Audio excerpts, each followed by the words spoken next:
भगवते वासुदेवाय।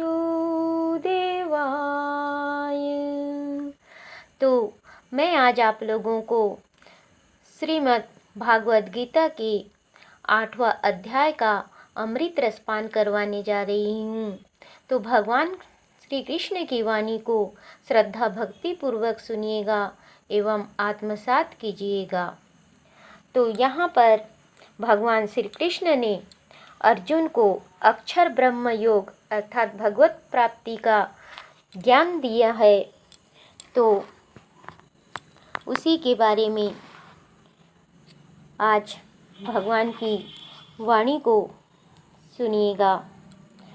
तो अर्जुन भगवान से कहता है कि हे भगवान, हे पुरुषोत्तम, हे श्री कृष्ण, ब्रह्म क्या है? ब्रह्म क्या है? आत्मा क्या है? सकाम कर्म क्या है? यह भौतिक जगत क्या है तथा देवता क्या है? अधिभूत नाम से क्या कहा गया है और अधिदेव किसको कहते हैं? कृपा करके यह सब मुझे बताइए। अध्यात्म क्या है? तो कृपा करके मुझे ये सब बताइए। तो आगे और कहता है अर्जुन कि हे मधुसूदन, यहाँ अधियज्ञ कौन है? अर्थात यज्ञ का स्वामी कौन है और वह शरीर में कैसे रहता है तथा युक्त चित्त वाले पुरुषों द्वारा अंत समय में आप किस प्रकार जानने में आते हैं? अर्थात मृत्यु के समय भक्ति में लगे रहने वाले आपको कैसे जान पाते हैं? तो ये सब जो है मुझे आप विस्तार से बताइए।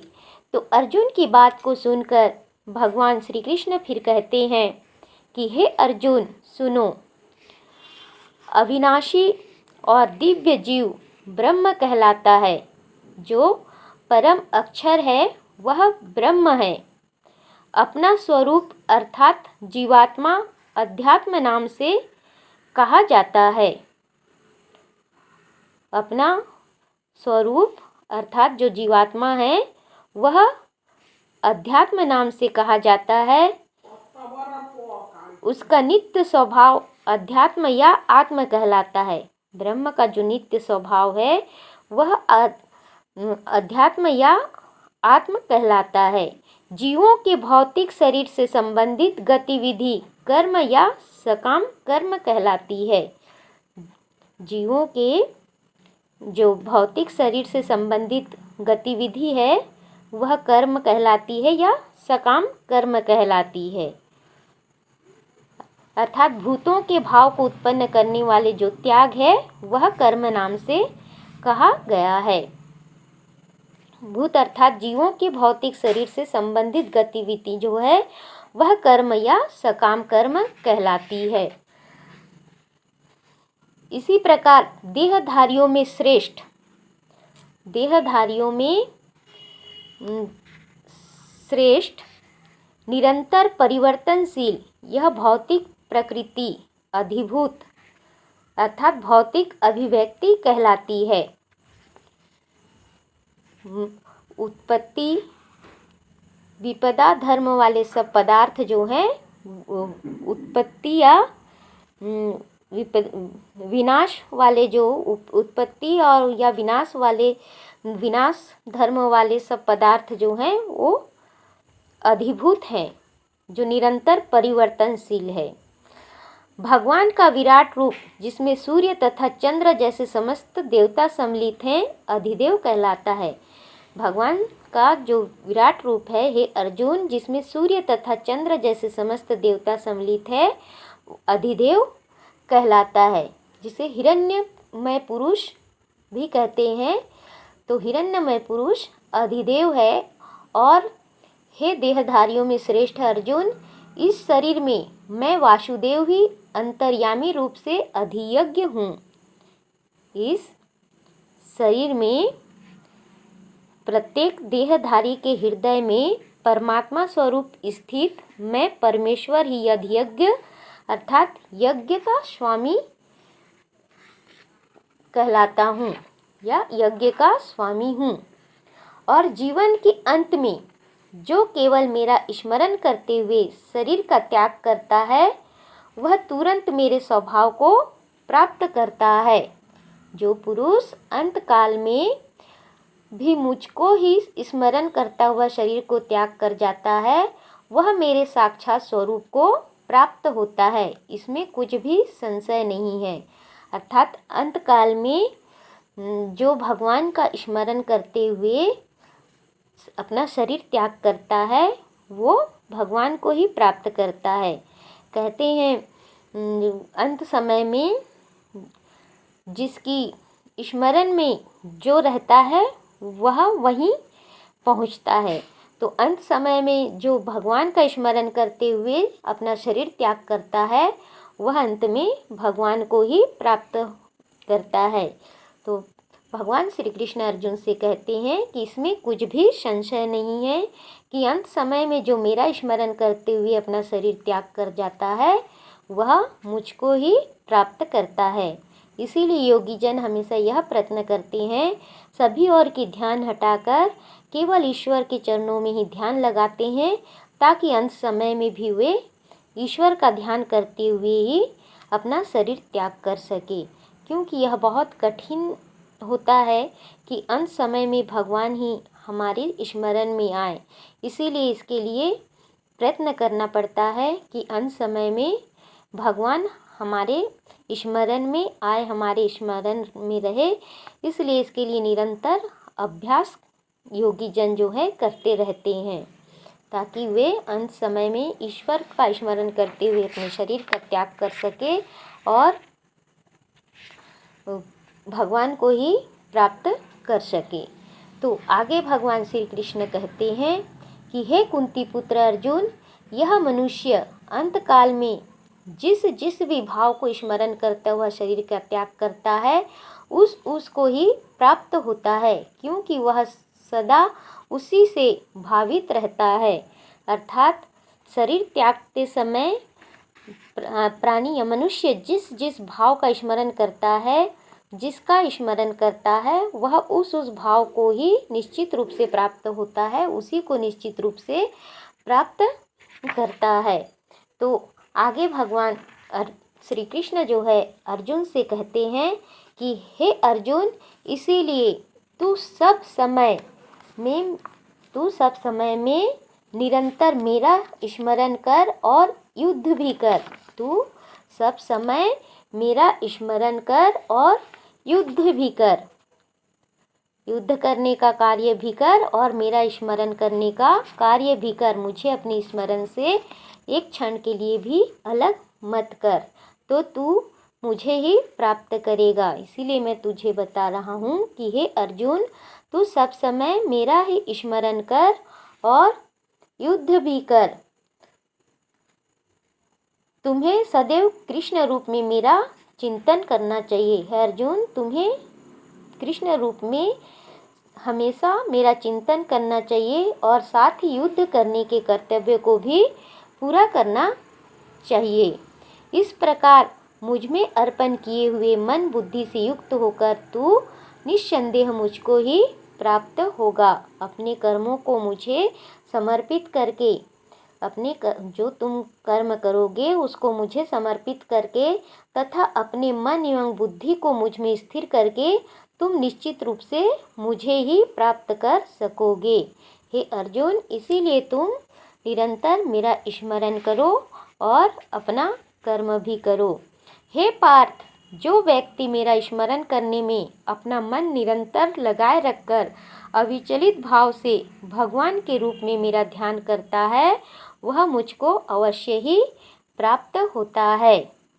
तो यह नियम है कि परमेश्वर के ध्यान के अभ्यास रूप योग से युक्त दूसरी ओर न जाने वाले चित्त से निरंतर चिंतन करता हुआ मनुष्य जो है परम प्रकाश रूप दिव्य पुरुष को अर्थात परमेश्वर को मुझको ही प्राप्त होता है। हे पार्थ, यह नियम है कि परमेश्वर के ध्यान के अभ्यास रूप योग से युक्त दूसरी ओर अपने ध्यान को न लगाने वाले, अपने चित्त को दूसरी ओर न भटकाने वाले, निरंतर मेरा ही चिंतन करता हुआ मनुष्य जो है परम प्रकाश रूप दिव्य पुरुष को अर्थात परमेश्वर को अर्थात मुझको प्राप्त होता है।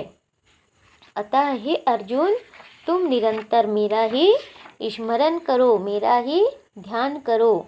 मनुष्य को चाहिए कि परम पुरुष का ध्यान सर्वज्ञ, पुरातन, नियंता, लघुत्तम से भी लघुत्तर, प्रत्येक का पालन करता, समस्त भौतिक बुद्धि से परे, अचिंत्य तथा नित्य पुरुष के रूप में करे।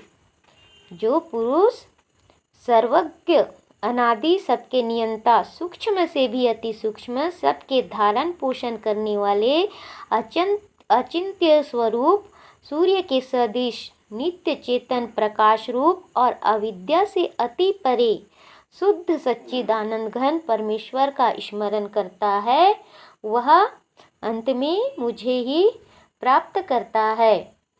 अतः वे सूर्य की भांति तेजवान हैं और इस भौतिक प्रकृति से परे हैं। भगवान जो है सूर्य की भांति तेजवान हैं और इस भौतिक प्रकृति से परे हैं, दिव्य रूप हैं। तो इस प्रकार जो भगवान का ध्यान करता है, भगवान का स्मरण करता है, वह अंत समय में भगवान को ही प्राप्त करता है। तो जो पुरुष सर्वज्ञ, अनादि, सबके नियंता, सूक्ष्म से भी अति सूक्ष्म, सबके धारण पोषण करने वाले, अचिंत्य स्वरूप, सूर्य के सदृश, नित्य चेतन प्रकाश रूप और अविद्या से अति परे शुद्ध सच्चिदानंद घन परमेश्वर का स्मरण करता है, वह भक्ति युक्त पुरुष अंत काल में भी योग बल से भ्रिकुटी के मध्य से प्राण को अच्छी प्रकार स्थापित करके फिर निश्चल मन से स्मरण करता हुआ उस दिव्य रूप परम पुरुष परमात्मा को मुझको ही प्राप्त होता है। हे अर्जुन, मृत्यु के समय जो व्यक्ति अपने प्राण को भौहों के मध्य स्थिर कर लेता है और योग शक्ति के द्वारा विचलित मन से पूर्ण भक्ति के साथ परमेश्वर के स्मरण में अपने को लगाता है, वह निश्चित रूप से भगवान को ही प्राप्त होता है। भक्ति युक्त पुरुष अंत काल में भी योग बल से भ्रिकुटी के मध्य में प्राण को अच्छी प्रकार स्थापित करके फिर निश्चल मन से स्मरण करता हुआ मुझको प्राप्त होता है। हे अर्जुन, जो वेदों के ज्ञाता हैं, जो वेदों के जानने वाले विद्वान हैं, वे जिस सच्चिदानंद घन रूप परम पद को अविनाशी कहते हैं, आसक्ति रहित यत्नशील सन्यासी महात्मा जन जिसमें प्रवेश करते हैं, वेद के जानने वाले विद्वान जिस सच्चिदानंद घन रूप परम पद को अविनाशी कहते हैं, आसक्ति रहित यत्नशील सन्यासी महात्मा जन जिसमें प्रवेश करते हैं और जिस परम पद को चाहने वाले ब्रह्मचारी लोग ब्रह्मचर्य का आचरण करते हैं, उस परम पद को हे अर्जुन मैं तेरे लिए संक्षेप में कहूँगा,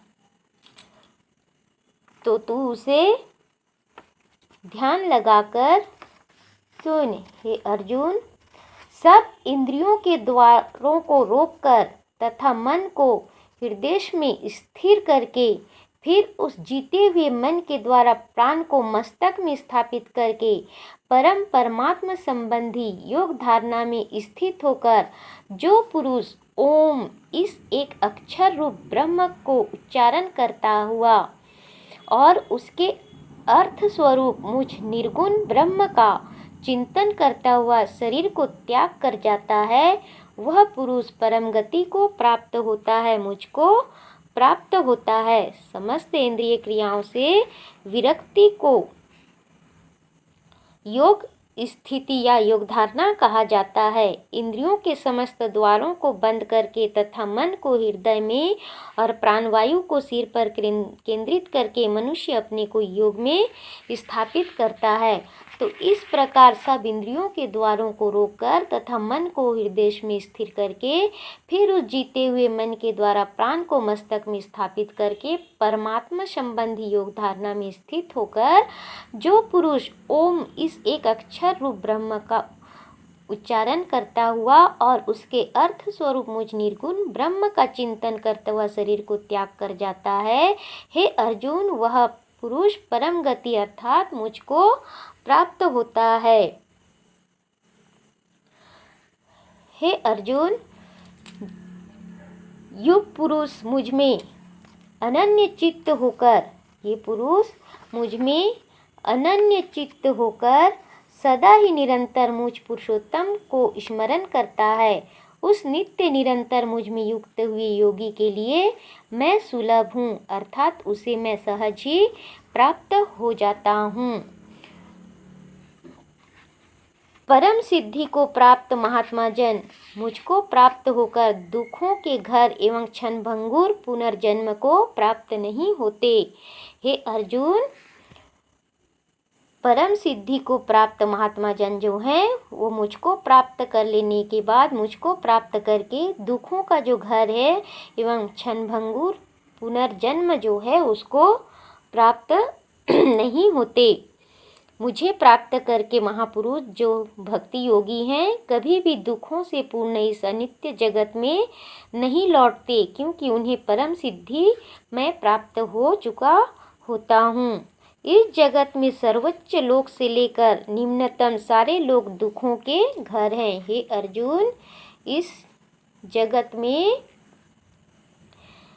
सर्वोच्च लोक से लेकर निम्नतर सारे जो लोक हैं सभी दुखों के घर है, जहाँ जन्म तथा मरण का चक्कर लगा रहता है। इन सभी जगहों पर जन्म तथा मरण का, जन्म मृत्यु का चक्कर लगा रहता है।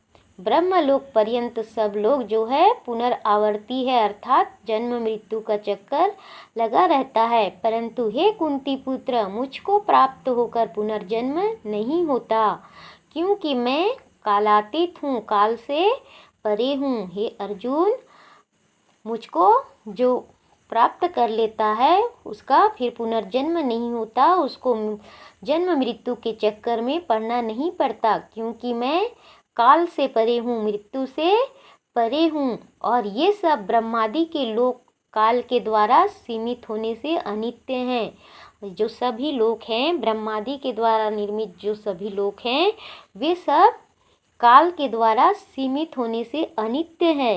ये नित्य नहीं है, अनित्य है। इसमें जाने वाले फिर जन्म मृत्यु के चक्कर में पड़े रहते हैं। जो मेरे धाम को प्राप्त कर लेता है अर्जुन, वह फिर कभी जन्म नहीं लेता। लेकिन मेरे धाम के अलावा जितने भी उच्चतर लोक हो या निम्नतर लोक हो, सभी में जन्म मृत्यु का चक्कर लगा रहता है। मानवीय गणना के अनुसार 1000 युग मिलकर ब्रह्मा का एक दिन बनता है। मानवीय गणना के अनुसार 1000 युग मिलकर ब्रह्मा का एक दिन बनता है, और इतनी ही बड़ी जो है ब्रह्मा की रात्रि होती है। तो ब्रह्मा का जो एक दिन है उसको 1000 चतुर्युगी तक की अवधि वाला, और रात्रि को भी 1000 चतुर्युगी तक की अवधि वाला कहा जाता है। जो पुरुष तत्व से जानते हैं वे योगीजन काल के तत्व को जानने वाले हैं। ब्रह्मा का जो एक दिन है उसको 1000 चतुर्युगी तक की अवधि वाला, और रात्रि को भी 1000 चतुर्युगी तक की अवधि वाला जो पुरुष तत्व से जानते हैं इस बात को, वे योगीजन काल के तत्व को जानने वाले हैं। वे काल के तत्व को जान लेते हैं। हे अर्जुन, संपूर्ण चराचर जो भूतगण हैं अर्थात जीव हैं, ब्रह्मा के दिन के प्रवेश काल में अव्यक्त से अर्थात ब्रह्मा के सूक्ष्म शरीर से उत्पन्न होते हैं, और ब्रह्मा की रात्रि के प्रवेश काल में उस अव्यक्त अर्थात ब्रह्मा के सूक्ष्म शरीर में ही लीन हो जाते हैं। अव्यक्त मतलब ब्रह्मा। तो संपूर्ण चराचर जो जीव है भूतगण है, ब्रह्मा के दिन के प्रवेश काल में अव्यक्त से अर्थात ब्रह्मा के सूक्ष्म शरीर से उत्पन्न होते हैं, और फिर जब ब्रह्मा की रात्रि होती है तो सभी ब्रह्मा के सूक्ष्म शरीर में ही लीन हो जाते हैं। जिस प्रकार हम काम कुछ कार्य के लिए अपनी सामग्री को फैलाते हैं और कार्य की समाप्ति के बाद उसको समेट लेते हैं, या छोटे बच्चे खेलने के लिए खिलौने को फैलाते हैं और फिर खेल जब हो जाता है तो वे अपने खिलौने को समेट लेते हैं, उसी प्रकार ब्रह्मा सृष्टि की रचना करते हैं और फिर सृष्टि को फिर अपने में विलीन भी कर लेते हैं। तो जब ब्रह्मा का दिन होता है सृष्टि की रचना करते हैं और रात्रि में फिर सृष्टि को अपने में विलीन कर लेते हैं। तो यही कहा गया है कि संपूर्ण चराचर भूतगण जो हैं ब्रह्मा के दिन के प्रवेश काल में अव्यक्त से अर्थात ब्रह्मा के सूक्ष्म शरीर से उत्पन्न होते हैं और ब्रह्मा की रात्रि के प्रवेश काल में उस अव्यक्त अर्थात ब्रह्मा के सूक्ष्म शरीर में ही लीन हो जाते हैं। हे पार्थ, वही यह भूत समुदाय उत्पन्न होकर प्रकृति के वश में हुआ रात्रि के प्रवेश काल में लीन होता है और दिन के प्रवेश काल में फिर उत्पन्न होता है। वही जो यह भूतगण है उत्पन्न होकर प्रकृति के वश में हुआ, माया के वश में हुआ, रात्रि के प्रवेश काल में लीन होता है और दिन के प्रवेश काल में फिर उत्पन्न हो जाता है, जिसे वेदांती अप्रकट तथा विनाशी बताते हैं, जो परम गंतव्य है, जिसे प्राप्त कर लेने पर कोई वापस नहीं आता। हे अर्जुन, वही मेरा परम धाम है। तो जो उस अव्यक्त से भी अति परे दूसरा अर्थात विलक्षण जो सनातन अव्यक्त भाव है, वह परम दिव्य पुरुष सब भूतों के नष्ट होने पर भी नष्ट नहीं होता। अर्थात हे अर्जुन, मैं अविनाशी हूँ, मैं कभी नष्ट नहीं होता हूँ, सब नष्ट होने के बाद भी मैं बना रहता हूँ। तो हे अर्जुन, जो अव्यक्त अक्षर इस नाम से कहा गया है, जो अव्यक्त अक्षर इस नाम से कहा गया है, उसी अक्षर नामक अव्यक्त भाव को परम गति कहते हैं तथा जिस सनातन अव्यक्त भाव को प्राप्त होकर मनुष्य वापस नहीं आता, वह मेरा परम धाम है। जिस अव्यक्त भाव को प्राप्त होकर, जिस सनातन अव्यक्त भाव को प्राप्त होकर मनुष्य वापस नहीं आता, वह मेरा परम धाम है। भगवान जो सबसे महान है, अनन्य भक्ति द्वारा ही प्राप्त किए जा सकते हैं।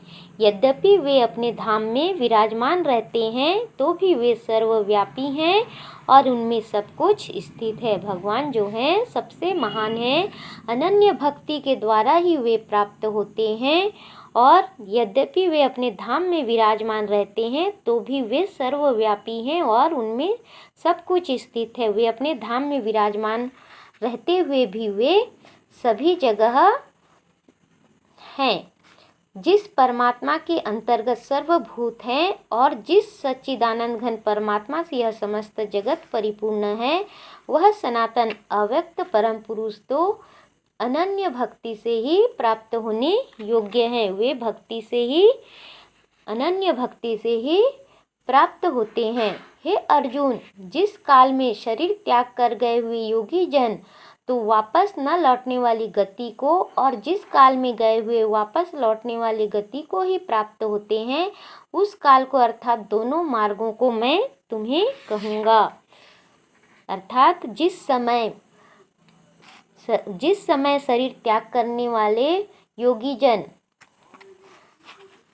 लौटते नहीं हैं, उस समय को भी मैं तुमको बताऊंगा और जिस समय शरीर त्याग करके योगी जन फिर संसार में लौटते हैं, उस समय को भी मैं, उस काल को भी मैं तुमको बताऊंगा। अर्थात विभिन्न कालों को, उन विभिन्न कालों को मैं तुमको बताऊंगा जिनमें इस संसार से प्रयाण करने के बाद योगी पुनः आता है और नहीं आता है। तो दोनों काल को, दोनों समय को मैं तुमको बताऊंगा। तो जिस मार्ग में ज्योतिर्मय अग्नि अभिमानी देवता है, दिन का अभिमानी देवता है, शुक्ल पक्ष का अभिमानी देवता है और उत्तरायण के 6 महीनों का अभिमानी देवता है। उस मार्गों में मरकर गए हुए ब्रह्मवेत्ता योगी जन उपर्युक्त देवताओं द्वारा क्रम से ले जाए जाकर ब्रह्म को प्राप्त होते हैं। हे अर्जुन, जिस मार्ग में ज्योतिर्मय अग्नि अभिमानी देवता है, दिन का अभिमानी देवता है, शुक्ल पक्ष का अभिमानी देवता है और उत्तरायण के 6 महीनों का अभिमानी देवता है, उस मार्गों में मरकर गए हुए ब्रह्मवेत्ता योगी जन उपर्युक्त देवताओं द्वारा क्रम से ले जाए जाकर ब्रह्म को अर्थात मुझको ही प्राप्त होते हैं। अर्थात पक्ष 2 होता है, एक शुक्ल पक्ष, एक कृष्ण पक्ष। अमावस्या की बात शुक्ल पक्ष और पूर्णिमा की बात कृष्ण पक्ष। तो और उत्तरायण और दक्षिणायन, सूर्य 6 माह तक उत्तरायण में रहता है और 6 माह तक दक्षिणायन में रहता है। तो उत्तरायण में और शुक्ल पक्ष में जो अपना देह त्याग करता है वो ईश्वर को ही प्राप्त होता है, वो संसार में लौटकर नहीं आता है। इसके विपरीत जिस मार्ग में धूमा अभिमानी देवता है, रात्रि अभिमानी देवता है तथा कृष्ण पक्ष का अभिमानी देवता है और दक्षिणायन के 6 महीनों का अभिमानी देवता है, उस मार्ग में मरकर गया हुआ सकाम कर्म करने वाली योगी उपर्युक्त देवताओं द्वारा क्रम से ले गया हुआ चंद्रमा की ज्योति को प्राप्त होकर स्वर्ग में अपने शुभ कर्मों का फल भोगकर वापस आता है। जो सकाम कर्म करने वाले योगी हैं, जो कृष्ण पक्ष में या सूर्य के दक्षिणायन में अपना देह त्याग करता है, वह चंद्रमा की ज्योति को प्राप्त होकर स्वर्ग में अपने शुभ कर्मों का फल भोगकर फिर संसार में आता है। तो हे अर्जुन, क्योंकि जगत के ये 2 प्रकार के शुक्ल और कृष्ण अर्थात देवयान या पितृयान मार्ग सनातन माने गए हैं। संसार में 2 प्रकार के जो शुक्ल और कृष्ण, जिसे देवयान या और पितृयान, शुक्ल को देवयान और कृष्ण को पितृयान मार्ग कहा जाता है, सनातन में माने गए हैं। इनमें एक के द्वारा गया हुआ अर्थात शुक्ल में गया हुआ, देवयान में गया हुआ वापस नहीं लौटना पड़ता, उस परम गति को प्राप्त होता है। वह जो है उस परम गति ईश्वर को प्राप्त होता है। और दूसरे के द्वारा गया हुआ, पितृयान के द्वारा गया हुआ फिर इस संसार में वापस आता है, अर्थात जन्म मृत्यु को प्राप्त होता है।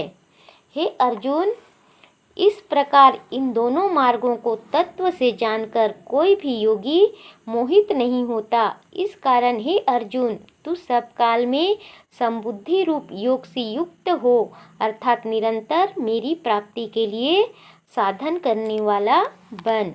योगी पुरुष इस रहस्य को तत्व से जानकर वेदों के पढ़ने में तथा यज्ञ तप और दान आदि के करने में जो पुण्य फल कहा गया है, उन सब को निस्संदेह उल्लंघन कर जाता है और सनातन परम पद को प्राप्त होता है। वे निरंतर मेरा ही ध्यान करते हैं, मेरी ही भक्ति करते हैं। अर्थात जो व्यक्ति भक्ति मार्ग स्वीकार करता है, सब मार्ग को छोड़कर भक्ति मार्ग स्वीकार करता है, वह वेदाध्ययन, तपस्या, दान, दार्शनिक तथा सकाम कर्म करने से प्राप्त होने वाले फलों से वंचित नहीं होता। वह मात्र भक्ति संपन्न करके इन समस्त फलों की प्राप्ति करता है।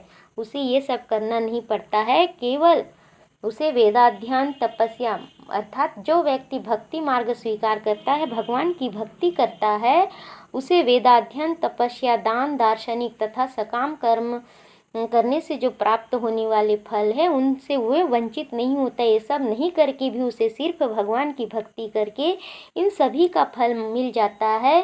तो इसीलिए हे अर्जुन, तू केवल मेरी भक्ति कर और अंत में परम नित्य धाम मुझको प्राप्त कर। तो जो व्यक्ति भक्ति मार्ग स्वीकार करता है, उसे वेदाध्ययन, तपस्या, दान, दार्शनिक तथा सकाम कर्म करने नहीं पड़ते हैं। वह मात्र भक्ति संपन्न करके इन समस्त फलों को प्राप्त कर लेता है और अंत में परम नित्य धाम मुझको प्राप्त करता है।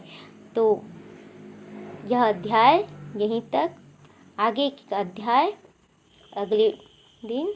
तो जय रघुनंदन, जय घनश्याम। ओम नमो नारायणाय, ओम नमो भगवते वासुदेवाय।